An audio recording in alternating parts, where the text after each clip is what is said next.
बिहार में नए शहर का उदय हो, एक बिहार में निवेश आए, बिहार में रोजगार आए और हम भी गर्व के साथ कह सकें कि ये मेरे बिहार का ये शहर है। शहर सिर्फ ईज ऑफ लिविंग नहीं देता है, शहर आर्थिक गतिविधियों का केंद्र भी होता है। किसानों का कहना है कि हमारा जब ज़मीन चली जाएगी तो हम काम क्या करेंगे। एआई एक ऐसा प्लेटफॉर्म हमको दे रहा है कि अगर कोई राज्य पीछे रहा है तो आज वो उन डेवलप्ड राज्यों के बराबरी में भी सोच सकता है। पटना हमारा सबसे बड़ा शहर है बिहार का और पटना भी प्लान्ड वे में बसा हुआ नहीं है। हमारी आबादी बढ़ती गई, आबादी का विस्तार हुआ, क्षेत्र का विस्तार हुआ। शहरीकरण अगर हमारा बढ़ता है, रोजगार आएगा, हमारी पीढ़ियों को बाहर नहीं जाना पड़ेगा, नई आने वाली पीढ़ी को। राष्ट्रीय औसत से बिहार अभी काफ़ी पीछे है। राष्ट्रीय औसत अगर 30-33-34% का है शहरीकरण का, तो 2011 की जनगणना के आधार पर हम मात्र 11% है। अगले 5 साल में बिहार में क्या कुछ बदलेगा? क्या युवाओं को रोज़गार यहाँ मिलेगा? यहाँ के युवाओं को बाहर नहीं जाना होगा? सरकार आपकी है, हमारी कोई भी पॉलिसी, हमारी भी कोई भी नीति आपके लिए गलत साबित नहीं है। हमें कम्युनिटी टॉयलेट्स देने हैं, उसको अगर साफ सफाई ना रहे तो वो अपने उद्देश्य की पूर्ति नहीं करता। बिहार को एक नया स्वरूप देने के लिए लगातार बिहार सरकार काम कर रही है और ऐसे में पटना भी स्मार्ट सिटी बन चुकी है और ऐसा कई काम हो रहे हैं जिसको लेके चर्चाएं तेज़ हो रही है। चाहे गिग स्टेशन की बात करें या पटना को स्मार्ट सिटी बनाने की बात करें, लेकिन ऐसे कई मुद्दे हैं जो जनता के हैं। और आज हमारे साथ खास बातचीत करने के लिए बिहार सरकार के मंत्री नीतीश मिश्रा जी हैं। इनको 2 विभाग मिला है, एक आईटी और एक नगर विकास आवास। सीधे जुड़ेंगे इनसे और जनता के सवाल ही इनसे पूछेंगे और जनता के मन में भी जो सारी चीज़ें थी कि आखिरकार हमारी बातें सरकार के मंत्रियों तक क्यों नहीं पहुंच रही, सीधे जुड़ेंगे। सर, सबसे पहले तो बहुत शुक्रिया बातचीत के लिए। बहुत धन्यवाद आपका। नीतीश मिश्रा जी, सबसे पहला मेरा यही सवाल रहेगा, आपको 2 विभाग दिया गया है, दोनों विभाग काफ़ी महत्वपूर्ण हैं, आईटी भी नगर विकास भी। ऐसे में इन दोनों जिम्मेदारियों को आप निभा तो रहे हैं, लेकिन जो धरातल की स्थिति है वो काफ़ी ज़्यादा बदहाल है। चाहे हम सड़कों की बात करें या बात करें आपने जो भी इनॉग्रेशन किया है गिग स्टेशन के, टॉयलेट्स के, लगातार लोग परेशान नज़र आ रहे हैं। नहीं, ये हमको लगता है एक आपका एक बहुत ही जनरल सा ये स्टेटमेंट है। हो सकता है कहीं स्पेसिफिक एक आध जगह कुछ ऐसे अपवाद मिले हों जहाँ पे स्वच्छता की कमी दिखी हो या अगर कोई कम्युनिटी टॉयलेट है उसकी शायद सफाई ना हुई हो। हम लोग की कोशिश रहती है, क्योंकि ये जो नगर निकाय हो, चाहे वो पटना नगर निगम हो या नगर परिषद हो या नगर पंचायत हो, ये उनकी जिम्मेदारी बनती है, वो उसको उनको मेंटेन करना होता है। तो हो सकता है कहीं आप खुद आपने देखा हो या आपको फीडबैक आया हो, तो हम उस बात से इनकार नहीं करेंगे। लेकिन हाँ, हमारी ये कोशिश है, हमारी ये चेष्टा है कि लोगों को हम बेहतर से बेहतर सुविधाएं दें। ख़ास तौर से जो कहीं हमें कम्युनिटी टॉयलेट्स देने हैं, उसको अगर साफ़ सफाई ना रहे तो वो अपने उद्देश्य की पूर्ति नहीं करता है। तो मैं निश्चित रूप से इस बात को मैं पुनः इस बात की समीक्षा करके, हमारे जैसे विशेष तौर पर अगर आपने पटना नगर निगम का अगर आपके मन में प्रश्न है, तो जितने भी कम्युनिटी टॉयलेट्स मेंटेन किए जा रहे हैं नगर निगम के माध्यम से, उनसे भी एक स्टेटस लेंगे।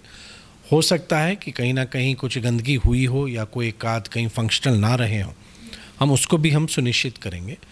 गिग वर्कर का जहाँ तक आपने प्रश्न किया, 2 वैसा एक उनके लिए हम लोगों ने एक प्रयोग के तौर पर बनाया था कि बहुत ज़्यादा जब गर्मी पड़ रही थी तो लगा कि नहीं, बहुत परेशानियों में है, तो अपने आप में एक पटना नगर निगम या स्मार्ट सिटी के माध्यम से उन 1-2 शहरों में शायद पटना शामिल हुआ होगा जहां हमने गिग वर्कर्स की चिंता हमने की। अगर वो फंक्शनल नहीं है, मेरी जानकारी में है कि वो फंक्शनल है और लोगों को सुविधाएं मिल रही हैं, लेकिन अगर उसमें अगर आपने कहा है तो मैं उसको निश्चित तौर पर मैं उसको भी मैं दिखवाऊँगा कि जिस उद्देश्य के लिए साथ उसको बनाया गया, हमारी तो इच्छा थी कि उसका और विस्तार हो। बहुत सारे गिग वर्कर्स ने फीडबैक भी दिया कि पटना के विभिन्न क्षेत्रों में इसको बनाया जाए, और जो हमने एक प्रयोग के तौर पर 2 जगह बनाया, उससे फीडबैक लेके या उसके अनुभव से सीख के हम आगे अगर बनाएं तो उससे हम बेहतर बनाएं। तो ये हमारी कोशिश रहेगी और अगर कहीं भी कमी दिख रही है उसको हम पूरा करेंगे। स्वच्छता का ही जो आपने कहा कि अगर कहीं गंदगी बहुत ज़्यादा है, तो अब तो हम एक रियल टाइम मॉनिटरिंग के सिस्टम डेवलप कर रहे हैं और लगभग अंतिम चरण में है कि हम हर एक जगह जो डोर टू डोर जो गार्बेज कलेक्शन है, जो कूड़ा को घर से उठाने की जो व्यवस्था है, उसको हम टेक्नोलॉजी के माध्यम से कैसे मॉनिटर करें और अगर वहाँ पे वो साफ़ सफाई नहीं है तो हमारे संबंधित ऑफिसर्स को सूचना हो जाए, एक डैशबोर्ड रहे। तो हम टेक्नोलॉजी का भी अब आने वाले समय में इस्तेमाल करेंगे ताकि हमारा जो ये जो व्यवस्था है और एक बड़ी राशि हम खर्च करते हैं और अगर अभी भी लोगों को संतुष्टि नहीं है या अगर वो सफाई उनके सेटिस्फैक्शन पर नहीं है तो उसको और हम बेहतर करेंगे। एक सवाल ये भी ले लेती हूँ, टाउनशिप को लेके काफ़ी ज़्यादा विवाद हो रहा है, किसान बहुत नाराज़ है। किसानों का कहना है कि हमारा जब ज़मीन चली जाएगी तो हम काम क्या करेंगे। ऐसे में आप क्या कुछ कहना चाहेंगे, क्योंकि टाउनशिप किसानों के लिए भी एक अच्छा ऑप्शन रहेगा, लोगों के लिए भी एक अच्छा ऑप्शन रहेगा, लेकिन कहीं ना कहीं जो नाराज़गी है आप दूर कैसे? देखिए, एक सबसे बड़ी बात हमको ये समझना चाहिए कि टाउनशिप बनाने की आवश्यकता क्यों है। पटना हमारा सबसे बड़ा शहर है बिहार का और पटना भी प्लान्ड वे में बसा हुआ नहीं है। हमारी आबादी बढ़ती गई, आबादी का विस्तार हुआ, क्षेत्र का विस्तार हुआ, उसके बाद हमने सुविधाएं पहुंचाना शुरू किया। हम अब ये चाह रहे हैं कि इसका एक रिवर्स सिस्टम हो कि हम सुविधाएं पहले पहुंचा दें, आबादी फिर धीरे धीरे बढ़े ताकि उनको कोई कष्ट ना हो। बहुत बार आपने देखा कि बस्ती है, वहाँ सड़क नहीं पहुँची, वाटर लॉगिंग हो रहा है, नाले नहीं बन पाए हैं, सीवरेज नहीं है। तो हमारी ये कोशिश है कि अब हम पटना का विस्तार करें और बिहार में अन्य शहर भी डेवलप करें। शहर सिर्फ ईज़ ऑफ लिविंग नहीं देता है, शहर आर्थिक गतिविधियों का केंद्र भी होता है। आप किसी भी विकसित राज्य को अगर देखें तो वहाँ पर शहरीकरण का प्रतिशत ज़्यादा है और जब अर्बनाइजेशन ज़्यादा होता है तो इकोनॉमिक एक्टिविटी भी होती है, इन्वेस्टमेंट भी आता है और रोज़गार के अवसर भी आते हैं। राष्ट्रीय औसत से बिहार अभी काफ़ी पीछे है। राष्ट्रीय औसत अगर 30-33-34% का है शहरीकरण का, तो 2011 की जनगणना के आधार पर हम मात्र 11% हैं। तो आवश्यकता हुई, अभी हम लोगों ने प्लान बनाया। जैसे आप अवगत हैं कि राज्य सरकार ने 12 टाउनशिप बनाने का निर्णय आदरणीय मुख्यमंत्री सम्राट जी के नेतृत्व में एनडीए सरकार ने लिया है और हम फेजेज़ में इसको कर रहे हैं। पाटलिपुत्र के नाम से जो पटना में हमारा टाउनशिप आ रहा है, उसके पूरे प्लान को हम लोगों ने सार्वजनिक किया हुआ है, लोग उसको देख सकते हैं। और अभी 2 माह हमने सुझाव मांगे। अभी ये प्रारूप है, ड्राफ्ट है, फाइनल नहीं है कि अगर आपको कोई फीडबैक है, आपकी कोई शिकायत है, आपके कोई सुझाव हैं, तो कोई भी व्यक्ति हमको दे सकता है। आपने जो विषय उठाया कि किसानों को या भूस्वामियों को वो ज़मीन नहीं देना चाह रहे हैं या उनके मन में कई सवाल हैं, तो देखा जाए हम ज़मीन अधिग्रहण की जगह पर हम लैंड पूलिंग में जाना चाह रहे हैं। लैंड पूलिंग क्योंकि बिहार के लिए एकदम नई व्यवस्था है, जिसमें फ़र्ज़ करें कि हम आपकी ज़मीन लेते हैं और अभी के पॉलिसी के तहत 55% ज़मीन को रीडेवलप करके हम आपको वापस दे देंगे। तो ये कभी भी हमारी मंशा नहीं है कि हम पूरी ज़मीन हम ले लेंगे। एक अनुमान में हम लोगों ने जो अपनी योजना बनाई है, 81,000 एकड़ में पाटलिपुत्र टाउनशिप बनेगा। ये टाउनशिप 1 माह में नहीं बनेगा, 1 साल में नहीं बनेगा, ये शहर धीरे धीरे बसेगा। और एक अनुमान में जो हमारी जो ये डिज़ाइन है, लगभग 65 लाख आबादी को केटर कर सकती है। हम किसानों के बीच में अभी अपने प्रस्ताव को लेके गए नहीं हैं। जो आपने कुछ प्रारंभिक कहीं आपने देखा है या आपकी जानकारी में आई है, हम लोगों ने ये तय किया था कि जब हमारा प्रारूप बन जाता है, जब तक मेरे पास प्रपोज़ल नहीं होगा तो हम किसी से भी हम क्या बात करेंगे। तो हमने एक प्रपोज़ल बनाया जो ड्राफ्ट स्टेज पे है और different level of stakeholders जो हमारे हितधारक हैं उनके साथ हमको संवाद करना है। तो जो भूस्वामी हैं या जो किसान हैं उनके बीच में भी हमको जाना है अपनी योजना को लेके कि हम क्या करना चाह रहे हैं। अभी किसी को लगता है मेरी ज़मीन पूरी चली जाएगी, मेरे पास कुछ नहीं रहेगा, हम भूमिहीन हो जाएंगे। ऐसा कुछ नहीं है। किसी की भूमि को हम जबरन नहीं लेंगे, मैं पूरी जिम्मेदारी के साथ कह रहा हूँ। हमारी कोशिश होगी कि लैंड पुलिंग के माध्यम से एक साझेदारी के तौर पर भूस्वामी हमारे साथ आए। हम अगर रीडेवलप करके उनकी ज़मीन को लौटाते हैं तो उनके लैंड वैल्यू कई गुना बढ़ जाएंगे। रीडेवलपमेंट से मेरा अभिप्राय है कि अगर किसी की ज़मीन कहीं पे है, हम वहाँ पे सड़क पहुँचा दें, पानी पहुँचा दें, सीवरेज पहुँचा दें, बिजली पहुँचा दें, डिजिटल कनेक्टिविटी हम पहुँचा दें, तो वहाँ पे उनको एक सुविधाएं मिलेंगी। फिर आप रेसिडेंशियल वहाँ पर कुछ डेवलप कीजिए या कॉमर्शियल कीजिए, वो आपके ऊपर है। तो इस नीति के साथ हम जाना चाहते हैं और ये जो भूस्वामी हैं उनके हित में है। सभी विकसित राज्य अब लगभग इसी मॉडल पर काम कर रहे हैं। अभी उदाहरण स्वरूप अगर अमरावती को भी आप देखेंगी, जो आंध्र प्रदेश की राजधानी है, वहाँ पे भी जो डेवलपमेंट किया जा रहा है वो लैंड पुलिंग से ही किया जा रहा है। और जब हम लोगों ने ये नीति बनाई, सभी राज्यों की लैंड पुलिंग की पॉलिसी को हमने देखा है और बिहार की जो पॉलिसी है वो सर्वश्रेष्ठ है। ये नहीं है कि हम इसको और बेहतर नहीं कर सकते हैं। जो फीडबैक आएगा तो हो सकता है सरकार को महसूस होगा तो हम इसमें और भी बदलाव करने होंगे तो वो हम करेंगे।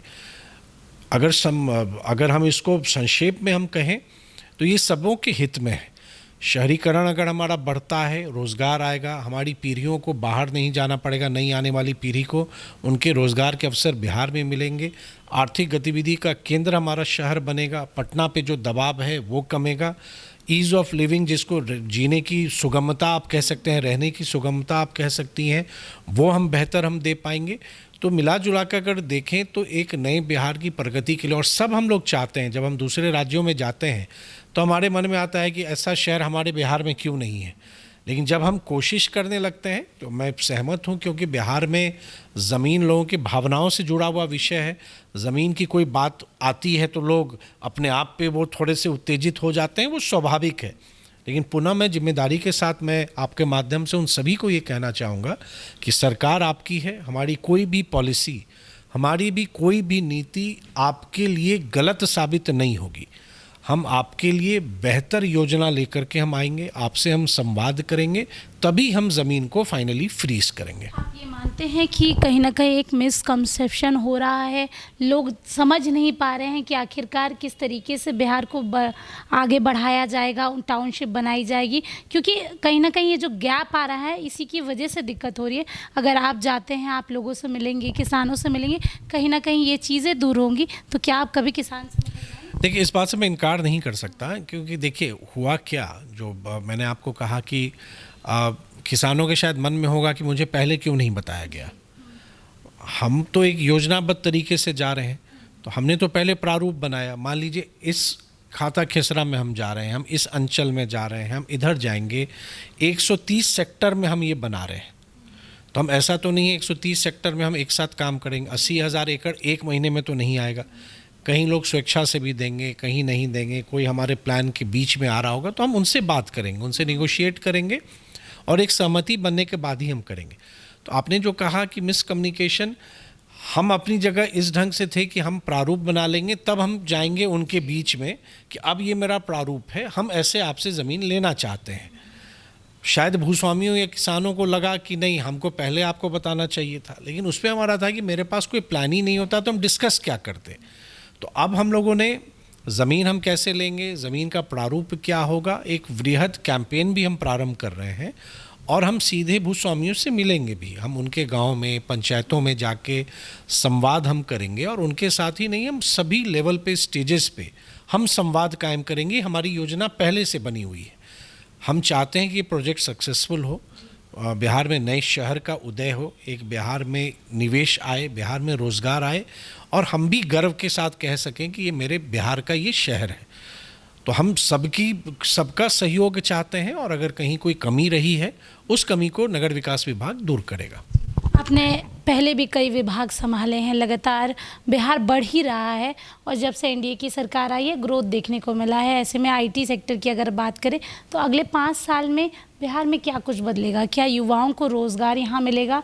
यहाँ के युवाओं को बाहर नहीं जाना होगा? क्योंकि सबसे बड़ा दिक्कत बिहार का यही है कि यहाँ के युवा बाहर जाते हैं और उनको परेशानी होती है, कई तरीके की बातें हैं।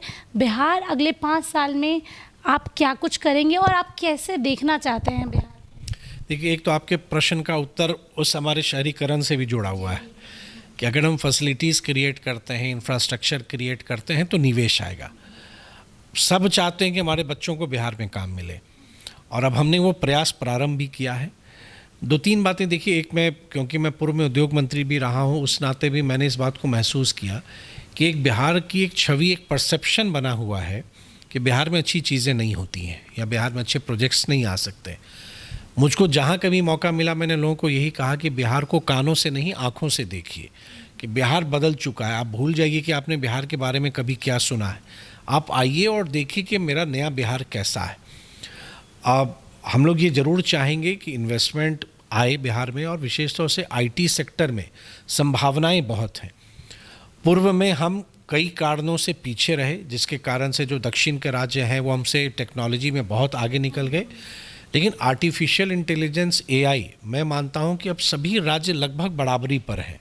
अगर आप बिहार की तुलना तमिलनाडु से करें या आप कर्नाटका से करें तो हम उनसे बहुत पीछे नहीं हैं। हमारी जो पॉलिसी आ रही है एआई की, वो लगभग उनसे उनके समकक्ष है या उनसे बेहतर ही मैं कहूँगा है। तो आज एआई एक ऐसा प्लेटफॉर्म हमको दे रहा है कि अगर कोई राज्य पीछे रहा है तो आज वो उन डेवलप्ड राज्यों के बराबरी में भी सोच सकता है। तो अब मुझको लगता है कि जिन कारणों से हम शायद पीछे रह गए इंफॉर्मेशन टेक्नोलॉजी के क्षेत्र में, अब वो समय वैसा नहीं रहेगा और अब हम भी बहुत मजबूती से आगे बढ़ रहे हैं। बहुत सारे एमओयूज़ हमने किए हैं जिसमें हम स्किल डेवलपमेंट का काम करने जा रहे हैं। एक बिहार में माहौल ऐसा बने, एक इकोसिस्टम ऐसा बने कि लोग बिहार में भी निवेश के लिए आएँ। और मुझको लगता है कि निवेशकों की पसंद पटना ज़्यादातर होता है क्योंकि यहाँ सुविधाएं बहुत बेहतर हैं। तो चाहे वो ग्लोबल कैपेबिलिटी सेंटर हो, जीसीसी हो, या अगर एआई के क्षेत्र में हो, तो पॉजिटिव रिस्पांस आ रहे हैं। हम कई शहरों में हम जा भी रहे हैं, निवेशकों से मिल भी रहे हैं, ब्रांड बिहार को उनके सामने हम प्रस्तुत भी कर रहे हैं। समय लगेगा क्योंकि ये बड़े निवेश या इन्वेस्टमेंट एक दिन में नहीं लाया जा सकता, एक कंटिन्यूअस एफर्ट चाहिए। लगातार हम प्रयासरत रहेंगे तो वो दिन दूर नहीं है कि जब बिहार में भी आईटी के क्षेत्र में बहुत सारे रोज़गार के अवसर आएंगे। बिहार के युवाओं को यहीं पे आईटी के क्षेत्र में जॉब मिलेगा, बल्कि हो सकता है कि रिवर्स माइग्रेशन भी हो जाए कि जो आईटी के प्रोफेशनल्स देश और दुनिया में कहीं भी हैं, अगर वो वापस बिहार आना चाहते हैं तो शायद आने वाले समय में बिहार में भी अवसर होगा। मैं बहुत पॉजिटिव हूँ, बहुत आशान्वित हूँ और मैं लगातार अपनी क्षमता के अनुसार मेरा जो 100% है मैं देने की पूरी कोशिश कर रहा हूँ कि बिहार में निवेश आए और आईटी के क्षेत्र में बिहार का भी एक नाम हो, बिहार का भी एक ग्लोबल फुटप्रिंट हो कि बिहार में भी इंफॉर्मेशन टेक्नोलॉजी के क्षेत्र में बड़े काम हो सकते हैं। ये सवाल मैं आपसे इसलिए पूछ रही हूँ क्योंकि ये आपके विभाग का सवाल नहीं है लेकिन बिहार का सवाल है। बीपीएससी टीआरई 4 के स्टूडेंट्स पे लाठीचार्ज हुई, लगातार अपनी मांगों को वो रख रहे हैं, पटना के गर्दनी बाग में अनशन भी कर रहे हैं। लगातार शिक्षा के क्षेत्र में वो कह रहे हैं कि हमें उस लेवल की शिक्षा नहीं मिल पा रही है जिस लेवल का हम लोग चाहते हैं। सरकार बार बार बदलाव कर रही है और शिक्षा विभाग से भी काफ़ी नाराज़गी है। लाठीचार्ज को आप सपोर्ट करते हैं या आप इस पर कुछ कहना चाहेंगे क्योंकि स्टूडेंट्स में काफ़ी ज़्यादा असंतोष? देखिए, मैं हमेशा हेल्दी डायलॉग में विश्वास करता हूं और मुझको लगता है कि लोकतंत्र में बातचीत से सभी समस्याओं का समाधान हम कर सकते हैं। अब हमारे ही इंफॉर्मेशन टेक्नोलॉजी से ही जुड़ा हुआ बेल्ट्रॉन के बहुत सारे अभ्यर्थी ऐसे हैं जो अलग अलग विषयों को लेके मांग रखते आ रहे हैं। हमसे जब भी हुआ मैं उनसे संवाद किया, मैंने उनको वास्तविकता बताई, उनको मैंने बातों को बताया। तरीके सही तरीके से रखें। सोशल मीडिया पर मैं भी देख रहा हूँ कि जिस ढंग से भाषा की शैली थोड़ी अब गलत भी होती जा रही है, वो नहीं होना चाहिए। और विषय लोगों तो मांग अपनी सरकार से ही रखते हैं, तो सरकार से मांग रखते हैं। और जहाँ तक मुझको लगता है कि सरकार फीडबैक के आधार पर जब भी सरकार को अपनी नीतियों में, पॉलिसी में कुछ बदलाव लाने होते हैं, उन बदलावों को सरकार लाती भी है। उसका समय जब हो, ये तो अब सरकार के विवेक पर है, विभाग के विवेक पर है कि वो निर्णय वो कब लेते हैं। तो आपके माध्यम से उन सभी को मैं आग्रह करूंगा कि आप अपनी बातों को रखिए। डेलीगेशन मिलता है, ऐसा नहीं है, बहुत बार डेलीगेशन स्वयं आते हैं हमसे मिलने, बहुत बार प्रशासन लेके आता है। तो अगर एक वार्ता अगर होती है तो उस वार्ता को सकारात्मक दिशा में हमको ले जाना चाहिए। और कहीं ना कहीं मुझको लगता है कि ऐसा कोई विषय नहीं है जिसका हम सॉल्यूशन हम ना निकाल पाएँ। आखिरी सवाल लूँगी। ये सवाल थोड़ा सा अलग है। बिहार के कंटेंट क्रिएटर्स आपको बहुत पसंद करते हैं क्योंकि आप जब दूसरे विभाग में थे तो उनके लिए काफ़ी कुछ काम किए। हम हाल ही में कुछ कंटेंट क्रिएटर्स से मिले तो उन्होंने कहा कि नीतीश मिश्रा जी ने हमारे लिए बहुत कुछ किया। और जिस तरीके से इंस्टाग्राम का दौर है, आगे क्या कुछ आने वाला है कंटेंट क्रिएटर्स के लिए? नहीं, देखिए, एक तो मुझको लगता है कि सोशल मीडिया का जो आज प्रवेश है वो मतलब अद्भुत हो चुका है। और मतलब आप सेकंड्स में कोई विषय कैसे चला जाता है, कहाँ कितना वायरल हो जाता है और उसके सिस्टम को कोई समझ नहीं पाता है। बहुत बार हमने भी देखा कि शायद मेरी नज़र में जो मैंने कोई रील डाली हो या शायद आपने भी कभी डाला हो, हम एक्सपेक्ट करते हैं कि इसमें व्यूज़ बहुत होंगे, वो व्यूज़ उसको नहीं मिलता है। और लेकिन बहुत बार कुछ ऐसी चीज़ें वायरल हो जाती हैं जो शायद आप भी कल्पना नहीं कर पाए हों कि भाई ऐसा भी ये हो सकता है। तो एक डिजिटल दुनिया एक अलग सा ही उसका पूरा एक इकोसिस्टम काम करता है। और मुझको लगता है कि आज चाहे शहर हो या गांव, बहुत बार हम लोग डिजिटल डिवाइड की बात करते थे कि शहर और गांव दो पार्ट में बटा हुआ है, लेकिन आज टेक्नोलॉजी ने दोनों को जोड़ दिया है। हम पटना में बैठे हों या दूर हमारे कॉन्स्टिट्यूंसी झंझारपुर का कोई यूथ, उसके सोच में या उसके क्रिएटिविटी में शायद आज अंतर नहीं है। तो वो एक बहुत बड़ा अवसर सबों को दे रहा है। हमने बहुत बार लोगों को ये भी आग्रह किया कि एक बार होता क्या है कि बिहार की पॉजिटिव इमेज को बनाने में या ब्रांड बिहार बनाने में हम अकेले नहीं बना सकते या सरकार अकेले नहीं बना सकती, सब लोग कंट्रीब्यूट कीजिए, क्योंकि ये जो वर्ड ऑफ माउथ है यही स्प्रेड करता है। आप जो चीज़ डालिएगा कि बिहार में अच्छी चीज़ें भी होती हैं, उनको अगर आप प्रमोट करते हैं तो वो भी रिजल्ट देता है। यूथ से मैं कनेक्ट कर पाता हूँ अब, क्योंकि मैं ये मानता हूँ हम सब उस एज से निकले हैं। भले परिवर्तन हुआ हो कि हमारी सोच जब हम स्कूल कॉलेज में रहे हों और आज के लोगों में, क्योंकि मैं मानता हूँ आज का युवा ब्लेस्ड जनरेशन है, जितना टेक्नोलॉजिकल एडवांसमेंट उनको मिला है हम लोग को उतना नहीं मिला हुआ था।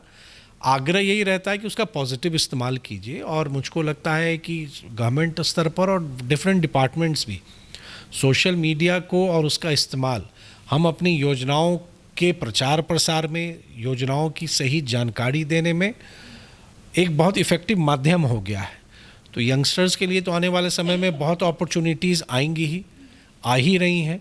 हमारे यहाँ तो एक ऐसा प्रोविज़न भी है कि लोग सीधे मुझको लिखते भी हैं, अगर IT मिनिस्टर के तौर पर आपका कोई सुझाव है, कुछ आप करना चाहते हैं। मैं खुद उसको देखता रहता हूँ कि अगर आप कुछ बिहार के लिए करना चाहते हैं, कोई नए आइडियाज़ हैं, तो यूथ एक पॉजिटिव वे में काम करें। और मुझको लगता है कि ऐसा कुछ नहीं है जो अगर हम और आप ठान लें तो उसको कर नहीं सकते हैं। सिर्फ यही है कि अब लगता है कि बिहार का समय है, बिहार है तैयार, सब लोग मिलकर बिहार को आगे ले चलते हैं।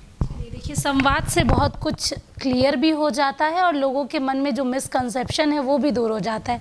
देखिए, टाउनशिप को लेकर लगातार विवाद चल रहा था, लेकिन टाउनशिप के लिए क्या कुछ करना होगा, किस तरीके से किसानों से बातचीत की जाएगी और आपकी ज़मीनें नहीं ली जाएंगी, आपसे पहले बात किया जाएगा, आपका सुझाव लिया जाएगा और कोई बीच का रास्ता निकाला जाएगा। तो देखिए, किसान जो परेशान थे उनके लिए ये सबसे सुखद खबर है कि आपकी ज़मीनों को ऐसे नहीं लिया जाएगा। तमाम मुद्दों पर हमने बातचीत की। सहयोगी गोलू के साथ स्नेहा गुप्ता, NBC 24 पटना।